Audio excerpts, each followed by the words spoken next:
Assalamualaikum warahmatullahi wabarakatuh. Alhamdulillahirrabbilalamin. Wassalatu wassalamu ala asrafil anbiya'i wal mursalin Sayyidina Muhammadin wa ala alihi wa sahbihi ajma'in amma ba'du. Yang saya hormati dosen pembimbing mata kuliah teori belajar dan psikologi pendidikan, yang saya banggakan teman-teman seperjuangan. Pertama-tama, marilah kita panjatkan puji syukur kepada Allah Subhanahu wa Ta'ala, karena berkat limpah rahmatnya kita semua bisa berkumpul di tempat ini, di forum ini, atau di kelas ini. Langsung saja kita mulai ke sesi yang pertama, yaitu pembukaan. Marilah kita mengucap basmalah bersama-sama. Bismillahirrahmanirrahim.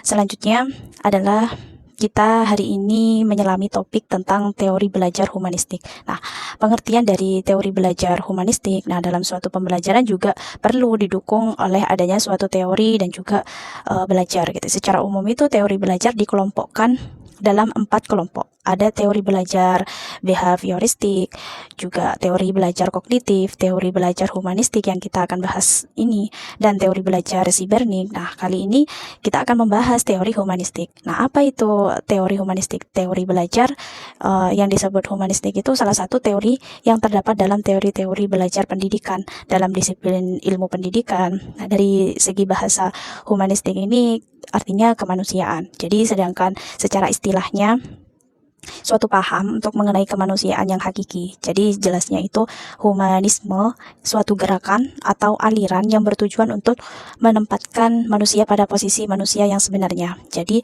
teori belajar humanistik ini pada dasarnya memiliki tujuan belajar untuk memanusiakan manusia. Jadi proses belajar ini dapat dianggap berhasil apabila si pembelajar ini telah memahami lingkungan dan dirinya sendiri. Artinya peserta didik ini mengalami perubahan dan mampu memecahkan permasalahan hidup dan bisa menyesuaikan diri. Artinya menyesuaikan diri dengan lingkungannya gitu. Dengan kata lain, si pembelajar ini dalam proses pembelajarannya harus berusaha agar lambat laun ia mampu mencapai aktualisasi diri dengan sebaik-baiknya, seperti itu. Nah, di situ dalam artikel Some Education Implication of the Humanistic Psychologist. Nah, di situ Abraham Maslow itu mencoba untuk mengkritisi teori Freud dan behavioristik, di mana menurut Abraham ini terpenting dalam melihat manusia itu potensi yang dimiliki. Jadi, humanistik ini lebih melihat pada sisi perkembangan kepribadian manusia daripada berfokus pada ketidaknormalan atau disebut dengan sakit, seperti yang dilihat oleh teori psikoanalisa Freud, di mana nilai-nilai penting yang ditumbuh kembangkan dalam pendidikan humanisme ini sebagai kejujuran, seperti itu. Kejujuran itu tidak boleh menyontek, tidak merusak, atau bisa dipercaya gitu. Lebih menghargai hak orang lain, menerima dan juga menghormati. Jadi adanya perbedaan individu yang ada, maupun mendengarkan orang lain, menolong orang lain, dan juga bisa berempati terhadap problem atau permasalahan orang lain. Jadi menjaga lingkungan untuk menghemat penggunaan listrik, juga gas, kayu, logam, kertas, dan juga lain-lain, seperti menjaga barang milik sendiri atau milik orang lain. Nah, selanjutnya ada perilaku. Jadi mau berbagi untuk menolong orang lain, ramah terhadap orang lain, berlaku pantas di depan publik gitu. Jadi perkembangan pribadi itu menjalankan tanggung jawab untuk menghargai kesehatan dan juga kebersihan fisik, untuk mengembangkan bakat juga yang memiliki secara optimal, mengembangkan rasa hormat, rasa bangga terhadap diri sendiri, mengontrol perilaku, memiliki sikap berani, terus terhormat dan juga patriotik, serta menghargai keindahan, seperti itu. Jadi humanistik ini melihat perilaku manusia sebagai campuran antara motivasi yang lebih rendah atau lebih tinggi. Nah, hal ini memunculkan salah satu ciri utama pendekatan humanistik. Jadi bahwa yang dilihat perilaku manusia itu bukan spesies lain gitu, akan tetapi sangat jelas perbedaan antara motivasi manusia dan juga motivasi yang dimiliki binatang. Jadi hierarki kebutuhan motivasi Maslow itu menggambarkan motivasi manusia yang berkeinginan untuk bersama manusia lain, berkompetisi atau dikenali, aktualisasi diri, sekaligus juga menggambarkan motivasi dalam level yang lebih rendah, seperti kebutuhan fisiologis dan juga keamanan. Jadi teori belajar humanistik ini suatu teori dalam pembelajaran yang mengembangkan atau mengedepankan bagaimana memanusiakan manusia, serta peserta didik ini mampu mengembangkan potensi dirinya. Di sini ada tujuan pendekatan dari humanistik. Nah, tujuannya itu seperti mengoptimalkan kesadaran individu akan keberadaannya dan juga menerima keberadaan menurutnya itu apa adanya lah gitu. Jadi saya adalah saya seperti itu. Terus selanjutnya memperbaiki dan juga mengubah sikap, persepsi cara berpikir atau mindset, keyakinan serta pandangan individu yang unik dan tidak tahu kurang sesuai dengan dirinya agar individu itu dapat mengembangkan dirinya. Jadi lebih meningkatkan self actualization secara optimal gitu dan menghilangkan hambatan-hambatan yang dirasakan dan juga dihayati oleh individu dalam proses aktualisasi diri. Selanjutnya itu dengan membantu individu dalam menemukan pilihan-pilihan bebas yang mungkin dapat dijangkau menurut kondisi dirinya gitu. Nah, selanjutnya itu ada ciri-ciri psikologis humanistik. Nah, apa saja ciri-cirinya? Psikologis humanis ini menawarkan satu nilai yang baru sebagai pendekatan untuk memahami sifat dan juga keadaan manusia. Nah, yang kedua itu ada psikologis humanis. Nah, di situ menawarkan pengetahuan yang luas atau kaidah yang penyelidikan dalam bidang tingkah laku. Dan selanjutnya itu ada psikologis humanis, jadi menawarkan metode yang lebih khusus, yang lebih luas dan kaidah-kaidah yang lebih efektif di dalam melaksanakan psikoterapinya. Nah, selanjutnya tentang prinsip-prinsip belajar humanistik, di mana yang pertama keinginan untuk belajar itu seseorang anak secara wajar itu mempunyai keinginan untuk belajar. Jadi keinginan tahuan anak yang sudah melekat atau sudah menjadi sifatnya untuk belajar itu menjadi asumsi dasar yang penting untuk pendidikan humanistik. Nah, contohnya saat siswa itu belajar tentang Candi Borobudur dengan buku, dengan cerita dosen.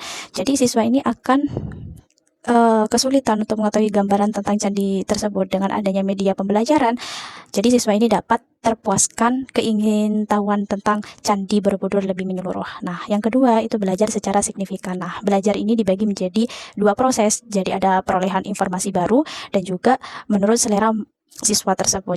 Jika siswa itu belajar dengan baik dan juga cepat, jadi humanis itu menganggap ini adalah belajar secara signifikan. Contohnya, pikiran siswa yang belajar menggunakan komputer agar bisa menikmati permainan game dan juga lebih baik dan lebih cepat dalam belajar. Jadi mengenai kehidupan seperti ikan di dalam laut atau kehidupan singa di Afrika, dengan kehadiran media pembelajaran di dalam kelas akan menjadi lebih mudah. Nah, yang ketiga itu belajar tanpa ancaman, di mana proses belajar itu dipentingkan ketika siswa dapat menguji kemampuan mereka. Jadi mencoba pengalaman baru, bahkan membuat kesalahan tanpa mengalami sakit hati itu karena adanya kritik dan juga celaan. Contohnya bosan, jenuh itu merupakan salah satu ancaman terhadap siswa dalam proses belajar. Jadi ada mata pelajaran yang mungkin tidak menarik, menggunakan media pembelajaran dalam proses belajarnya itu harus lebih bervariasi gitu, lebih hidup sehingga tidak bosan dan juga jenuh, bisa diatasi gitu. Nah, yang keempat itu belajar atas inisiatif sendiri. Jadi belajar ini mengajarkan siswa untuk mandiri dan juga percaya diri. Jadi mereka itu tergantung pada diri mereka sendiri dan kurang tergantung pada penilaian orang lain. Contohnya itu dengan media pembelajaran, siswa yang diberi kesempatan untuk belajar mandiri. Jadi pada tempat dan juga waktu itu serta kecepatannya ditentukan sendiri. Selanjutnya yang kelima, belajar dan berubah pengetahuan berada dalam keadaan yang terus berubah secara konstan.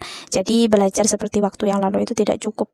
Jadi tidak cukup lama untuk memungkinkan seseorang itu sukses dalam dunia modern. Jadi apa yang dibutuhkan sekarang itu menurut Roger, individu yang mampu belajar dalam lingkungan yang berubah. Contohnya itu dengan penggunaan media pembelajaran, pengetahuan yang terus-menerus berubah itu dapat dipelajari siswa dengan baik dan juga cepat. Selanjutnya itu ada ajaran-ajaran dasar psikologi dalam humanistik. Jadi individu sebagai keseluruhan itu integral, manusia atau individu itu harus dipelajari sebagai keseluruhan yang integral, khas dan juga terorganisasi. Jadi dalam teori Maslow ini dengan prinsip holistiknya itu motivasi itu mempengaruhi individu secara keseluruhan dan juga bukan secara sebagian. Nah, yang kedua, ketidakrelevanan dalam penyediaan dengan hewan. Itu Maslow menegaskan bahwa penyelidikan dengan hewan itu tidak relevan bagi upaya memahami tingkah laku manusia karena itu kayak mengabaikan ciri-ciri khas manusia seperti adanya gagasan-gagasan, nilai-nilai, rasa malu,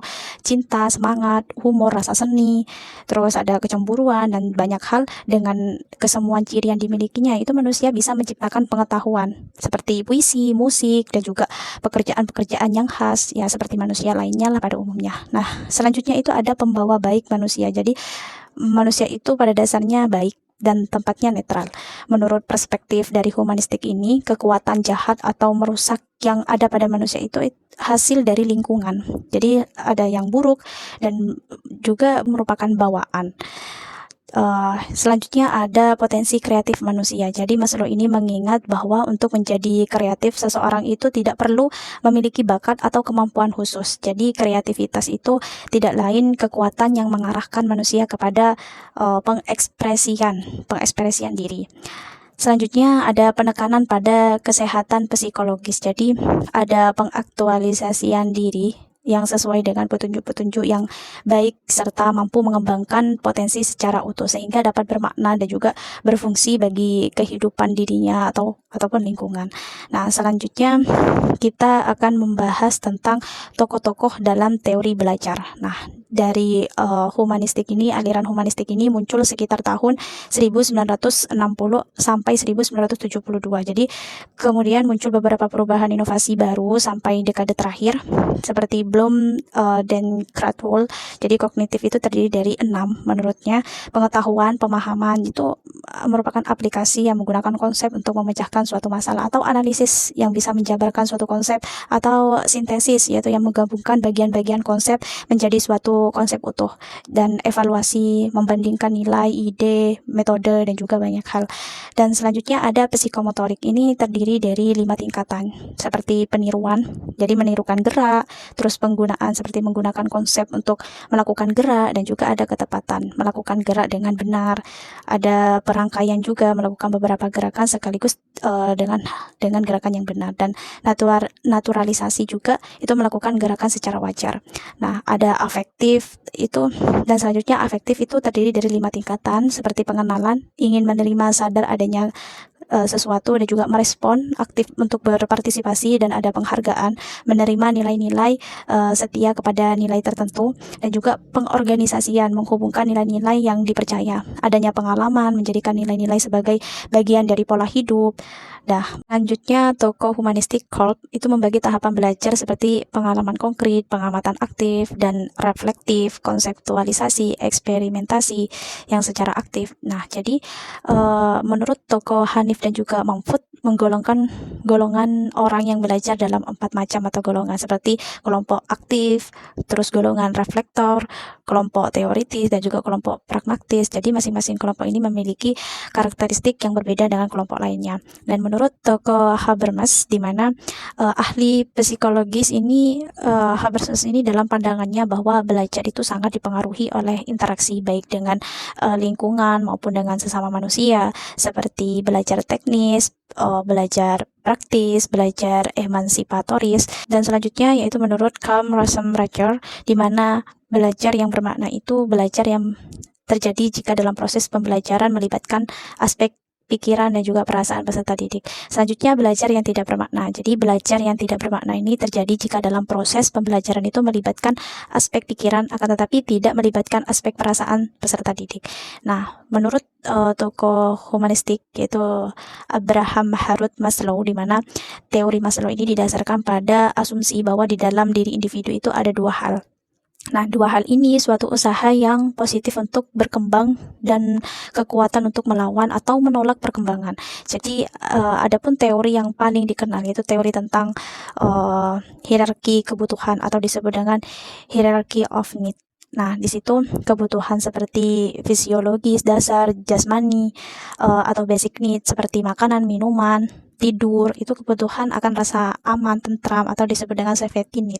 Nah, seperti kesehatan, keamanan di lingkungan, dan juga terhindar dari bencana. Nah, kebutuhan untuk dicintai atau disayangi disebut dengan belongingness need, atau seperti persahabatan, keluarga, kelompok. Jadi ada kebutuhan untuk dihargai. Seperti esteem need, seperti halnya itu harga diri atau penghargaan orang lain. Kebutuhan untuk aktualisasi diri atau self actualization need. Jadi seperti moralitas, ekspresi diri atau kreativitas. Selanjutnya yaitu menurut Arthur W. Youngcom, di mana menurut teori belajar itu perilaku yang batiniahnya itu seperti perasaan, persepsi, keyakinan, atau yang dimaksud untuk menyebabkan seseorang berbeda dengan orang lain. Jadi pendidik itu dapat memahami perilaku peserta didiknya jika itu ingin mengetahui bagaimana peserta didik itu mempersepsikan atau perbuatannya pada suatu situasi. Jadi tujuan pendidikan humanistik menurut Com ini menerima kebutuhan-kebutuhan atau tujuan siswa serta menciptakan pengalaman dan juga program untuk pengembangan keunikan potensi siswa. Jadi memudahkan aktualisasi diri siswa dan perasaan diri itu mampu untuk memperkuat perolehan keterampilan dasar akademisnya, pribadi, antar pribadi, komunikasi, dan juga ekonomi. Jadi memutuskan pendidikan itu secara pribadi dan juga penerapannya. Mengenal pentingnya perasaan manusia itu nilai dan juga persepsi dalam proses pendidikan. Jadi prinsip-prinsip teori belajar humanistik ini sifat belajar alami, materi pembelajaran yang relevansi. Jadi perubahan di dalam persepsi ini di dalam dirinya. Ada kelebihan dan juga kekurangan dari teori belajar humanistik, di mana kelebihannya itu seperti siswa itu merasa senang, bergairah, dan juga berinisiatif dalam belajar, dan terjadi perubahan pola pikir, perilaku, sikap atas kemauan diri sendiri. Nah, teori humanistik ini sangat membantu para pendidik dalam memahami arah belajar pada dimensi yang lebih luas. Jadi sehingga upaya belajar apapun dan pada konteks manapun akan selalu diarahkan yang dilakukan untuk mencapai tujuannya. Nah, jadi kekurangannya dari teori humanisme ini terlalu optimistik. Jadi secara naif atau gagal untuk memberikan pendekatan pada sisi buruk dari sifat alamiah manusia. Jadi banyak konsep dalam psikologi humanisme ini seperti misalkan orang yang telah berhasil mengaktualisasikan dirinya ini masih buram atau subjektif. Nah, aplikasi teori belajar humanistik ini dapat dalam pembelajaran aplikasi ini menunjuk pada ruh atau spirit selama proses pembelajaran. Ini mewarnai metode-metode yang diterapkan seperti merumuskan tujuan belajar, terus mengusahakan partisipasi siswa melalui kontrak belajar yang bersifat jelas, jujur, dan juga positif, dan lebih mendorong siswa untuk mengembangkan kesanggupan siswa untuk belajar atau inisiatif sendiri. Nah, selanjutnya lebih ke mendorong siswa untuk peka, berpikir kritis, terus memaknai proses pembelajaran secara mandiri. Dan selanjutnya ada siswa didorong untuk lebih bebas mengemukakan pendapat, memilih pilihannya sendiri. Jadi peran guru dalam pembelajaran humanistik ini menjadi fasilitator bagi para peserta didik, sedangkan guru ini memberikan motivasi. Jadi kesadaran mengenai makna belajar dalam kehidupan peserta didik ini, guru memfasilitasi pengalaman belajar kepada peserta didiknya dan mendampingi peserta didik ini untuk memperoleh tujuan pembelajaran.